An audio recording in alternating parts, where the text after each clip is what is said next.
Then we have an eel, and an eel is something that was really essential in London and also the UK. The eels were brought over by the Dutch in the 14th century and became something that for many centuries was a staple in this London diet. They were, at the time, dried and salted and put into barrels, and that was something that people could have for a long time. And so it stayed good for a long time, and it was a thing that could be readily imported and also fished. Quick little pictures of on the left is a picture from a cookbook during the Tudor times, and then the right side of this image is also some foods you might have found during the Tudor times. During the reign of Elizabeth I, the trade is flourishing, the ports are flourishing, and we have the East India Company in 1599 getting a charter from Queen Elizabeth I, and when they had the monopoly of trade for 200 years, and so that's when we start seeing things like pepper and spices. We also start to see sugar and potatoes.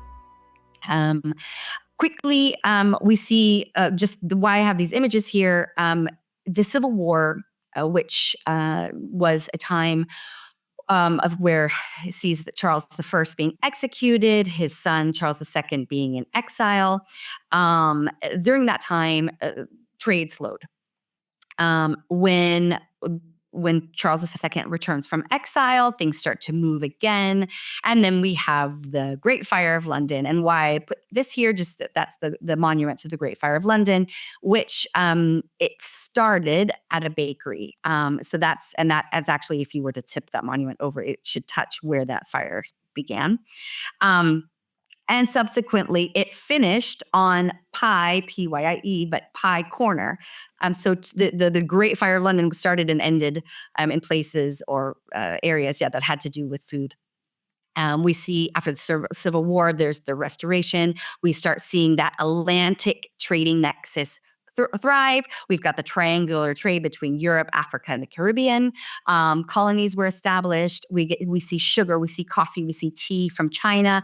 Cocoa, everything. We start to see these things appear in in London and in the diets of people here.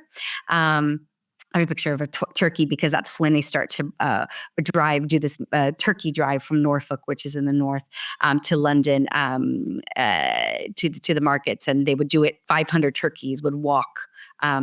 Would be driven from the north, and that started during this time. And we have the 18th century, the Georgian moment of London history. You can kind of see in the background, you can see St. Paul's, which was the tallest building until the 60s in London. And you can see how busy that port was. So every 30 years during the Georgian times, we see the masts in the Thames doubling. Again, with that bringing food and bringing a lot more commerce that's connected to food. We have a tin can on the left. This is the kind of one of the, for me, emblematic of the Victorian age. And we have, with the canning comes food distribution, comes also, the empire is growing and people are traveling even farther and establishing colonies in all these different parts of the world and bringing back their food, their love of food from these places. So we start to see big changes in Victorian cuisine, and transportation starts to advance, and all of this kind of influences the foods that come back to London and become part of the cuisine, especially refined sugar. And we also see tea growing more popular. We have a picture of a line for rationing. So that's in World War II. We see especially sugar, meat, fats, bacon, and cheese were rationed, and that affected, of course, all of the kind of recipes. So that and what people were eating, what they had access to. So we have things like vinegar cake becoming popular, or Spam hash becoming popular. And that was until the mid 50s. So that the government really tried to encourage people to farm and have allotments. In fact, the moat of the Tower of London was one big allotment as well. It was called the Dig for Victory. So we have different food traditions coming out of that rationing period. And the end in 1954 kind of started this new era. And I have a picture of chicken tikka masala because that's really where different foods start to to become incorporated into the British kind of traditional food. So chicken tikka masala is actually considered um, it's not a foreign food so much as it's actually kind of a staple British food now. We have things like coronation chicken, which is also kind of like a curry chicken salad that comes in with the coronation of Queen Elizabeth, and different foods also, especially coming from the Caribbean that start to become imported and also part of the London food scene because people are immigrating from those areas. And again, I have this picture of the Windrush that was emblem of the diversification of the culinary landscape of London. We land here at the Seven Dials Market. Remember, I mentioned Seven Dials because that was where the Anglo-Saxons had their fort in their area. But now we actually often go to this in the food tour that we do.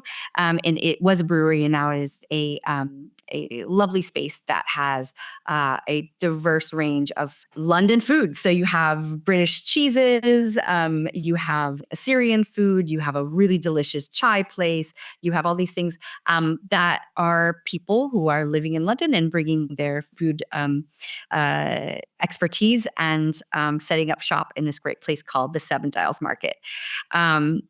So yes, let's move on to the next section.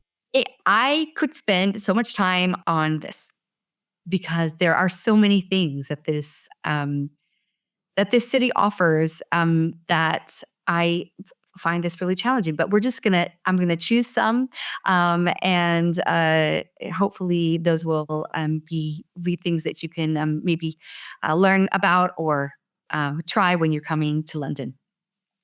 Cheese. I mean, wow. I did mention during the rationing time about how there were limits of a lot of things. Well, after rationing, and after World War II, primarily after World War II, the British government really pushes milk production, and so cheese kind of takes this dip.